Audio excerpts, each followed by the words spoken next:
Everything has to be cleaned in the gold room. I can't do that. I just can't.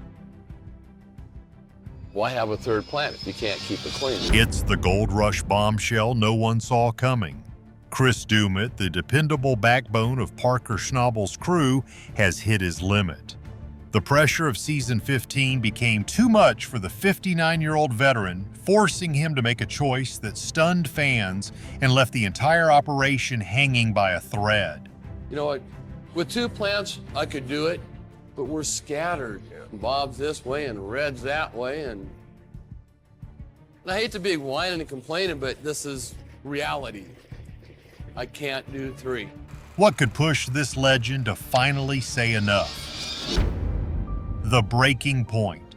The Klondike has a way of breaking even the strongest of men, but no one ever thought it would break Chris Doumit. Yet, here we are. At 59 years old, the man who has been Parker Schnabel's most reliable crew member just walked away from Gold Rush, and the silence he left behind is deafening. The catalyst was a goal so ambitious it bordered on insanity. From the very beginning of the season, Parker was laser-focused on a single staggering number: 10,000 ounces of gold. To everyone else, it felt less like a target and more like a fantasy. To chase this dream, Parker decided to run not 1, not 2, but 3 separate wash plants at the same time: Big Red, Rock Sluice, and Bob's plant. This is the first time that we've tried to run 3 plants at once. And really the success of the season depends on us being able to do it and keep 3 running. On paper, the logic was simple: more plants processing more dirt should equal more gold. In reality, it was a logistical nightmare that stretched the crew past its limits. The weight of this monumental task fell heaviest on one man's shoulders. No one felt the crushing pressure more than Chris Doumit, the veteran in charge of the gold room. He has always been the quiet force in the background, the guy ensuring every fleck of gold is captured, every sluice box is cleaned perfectly, and every cleanup runs smoothly. The bowl has ridges in it, and as it's spinning, the gold is being cast up into those ridges and being captured. All the impurities are getting washed over the top. What doesn't make it through the screen, the pickers, the nuggets, they'll come down into another sluice box down here. This season, however, the job transformed from difficult to nearly impossible. Cleaning out the sluices and processing the concentrates for 3 non-stop operations is not just hard work. Everything has to be cleaned in the gold room. I can't do that. I just can't. Why have a third plant if you can't keep it clean? It's a grueling, back-breaking grind that would challenge a man half his age. The non-stop pace was relentless, and the physical toll was becoming undeniable. For a man who rarely complains, this season forced his hand. He found himself drowning in an endless sea of work, a situation that no amount of experience could solve. He had to speak up or risk a total breakdown. You know what? With 2 plants, I could do it, but we're scattered. Bob's this way and Red's that way, and I hate to be whining and complaining, but this is reality. I can't do 3.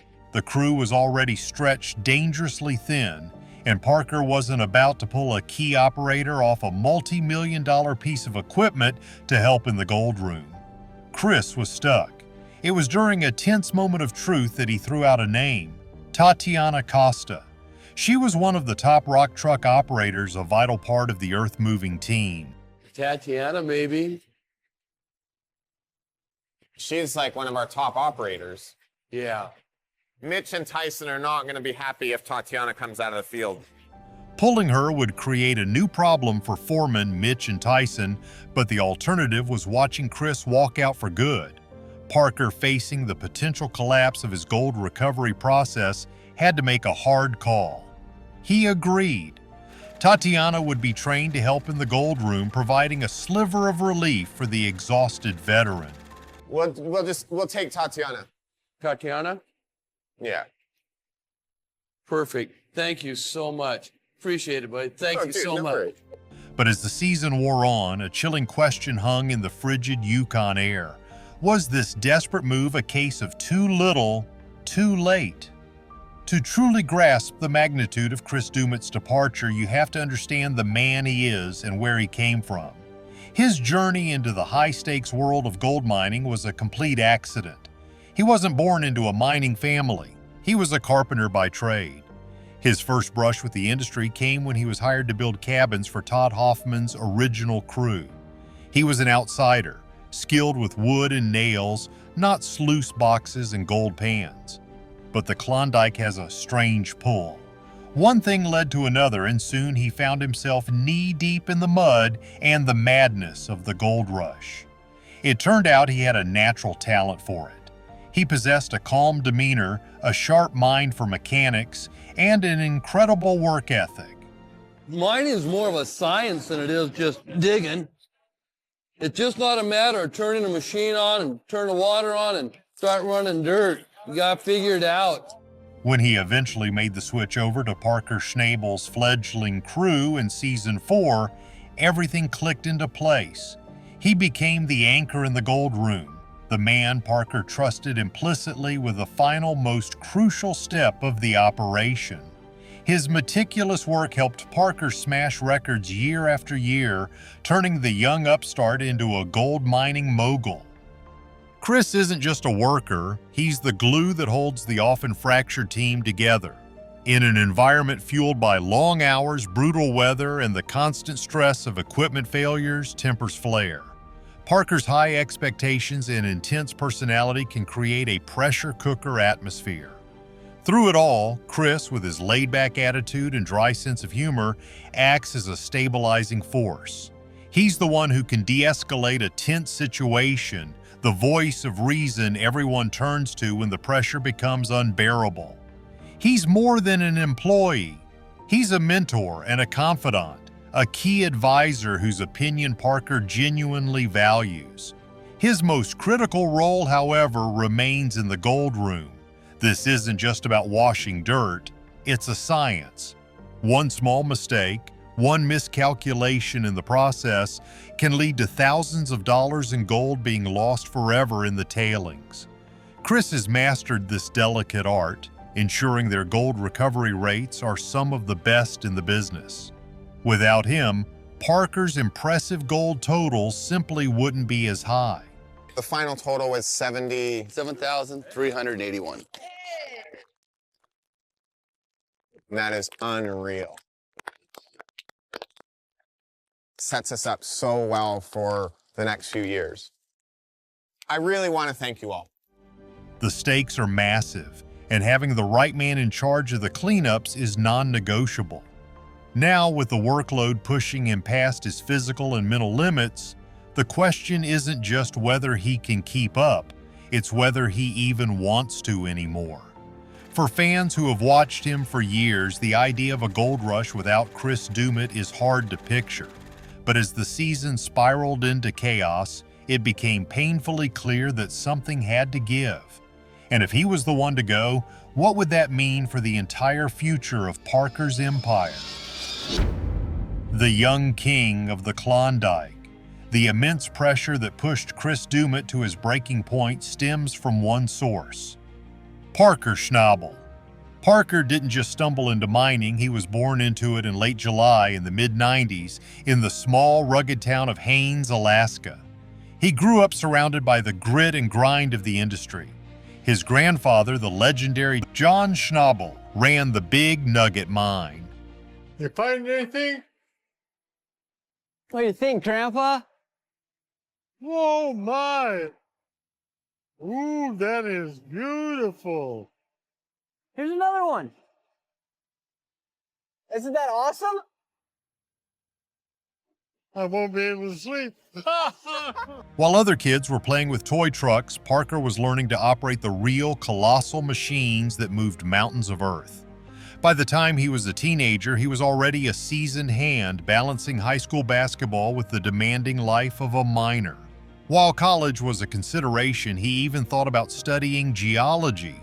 The call of the goldfields was too strong. Instead of a lecture hall, he invested his college fund directly into his own mining operation. It was a life-altering decision.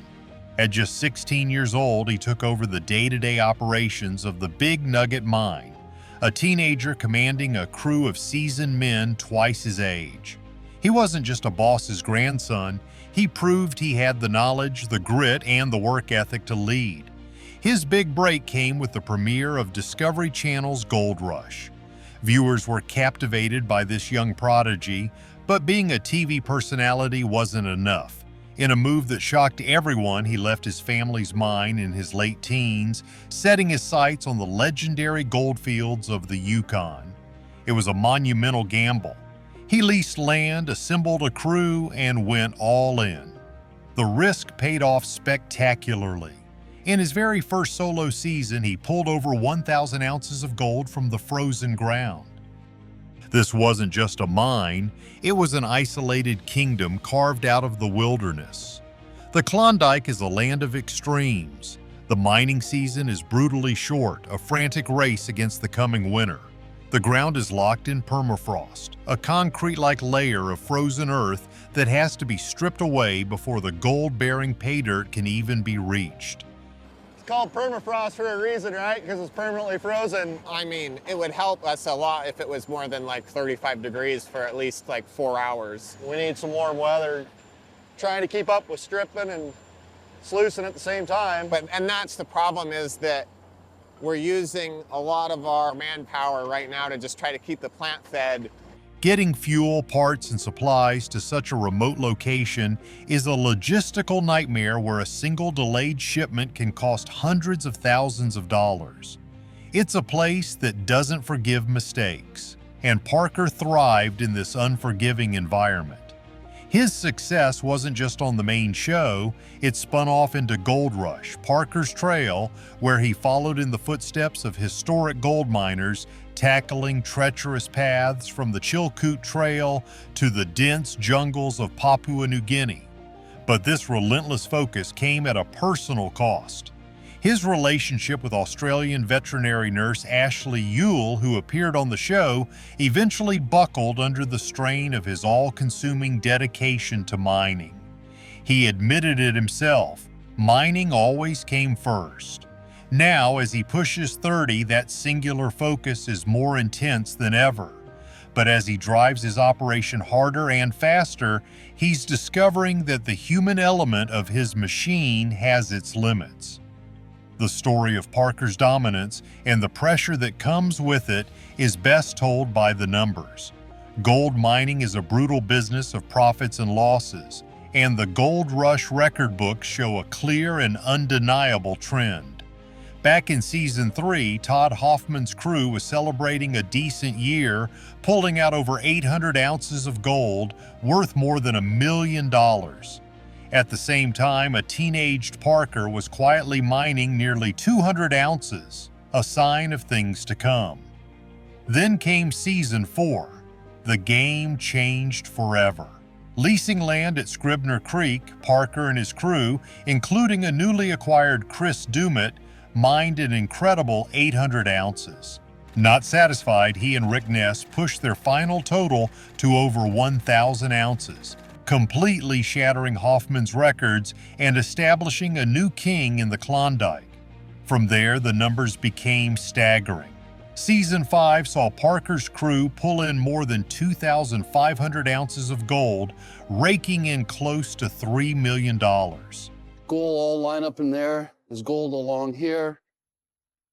They might be a lot of work, but maybe these riffles are working. Well, Parker threw down 2,000 ounces this year. Thought 1,000 was difficult. We're going to need really good cleanups every time. The Hoffmans, struggling to keep pace, managed over 1,300 ounces. The gap was widening. By Season 6, there was no contest. Parker's team mined an unbelievable 3,300 ounces, worth nearly $3.5 million. Tony Beats, the grizzled veteran, got his old dredge running and pulled out over 700 ounces, while the Hoffmans, despite a good season of just over 3,000 ounces, were still firmly in the rear view mirror. The ascent continued. Season 7 delivered more than 4,300 ounces, valued at over $5 million. In Season 8, the crew blew past all expectations, mining over 6,200 ounces, worth a jaw-dropping $7.5 million.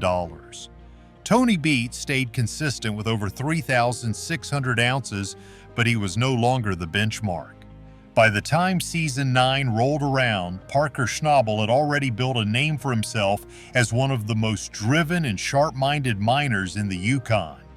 But that season, he pushed things to another level. He set a massive goal, 7,000 ounces of gold. And not only did he reach it, he smashed it. By the end, Parker and his crew had pulled in over 7,400 ounces, a haul worth close to $9 million. It wasn't just impressive, it was a clear sign that Parker was operating on a whole different level. Meanwhile, Rick Ness, who had branched off to start his own mining operation, had a far rougher time. He barely scraped past 1,000 ounces, a number that, while still valuable, paled in comparison to Parker's monster season. The difference between the two wasn't just luck, it was leadership, planning, and raw determination. Season 10 took things even further. Although Parker's final gold total was slightly less than the year before, the value of gold had gone up. That meant fewer ounces still brought in more cash, over $10 million.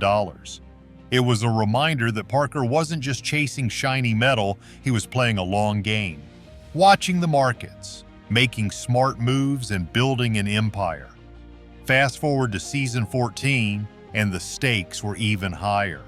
The goal was set at 5,000 ounces, a huge number by most standards, but well within Parker's reach. By the time the season ended, the crew didn't just meet the goal, they shattered it, pulling in over 7,300 ounces, nearly $15 million worth of gold. Well, you threw a 5,000 ounce goal at us.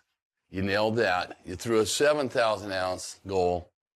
Our season total is 7381.1 for the season. At that point, it was crystal clear. This wasn't some lucky streak. It was the result of smart strategy.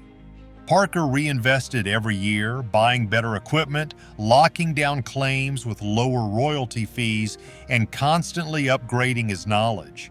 He even flew all the way to Australia just to study new mining techniques. Now in Season 15, the pressure is unlike anything Parker has faced before. He's not just trying to survive another season, he's trying to top his own legend. Every ounce counts, every choice matters, and all eyes are on whether he can beat the incredible record he's already set. The fallout from Chris Doumit's decision is still unfolding, leaving everyone to wonder what comes next. Is the pressure of chasing impossible goals finally tearing Parker Schnabel's empire apart from the inside? Like this video and subscribe for more shocking Gold Rush updates.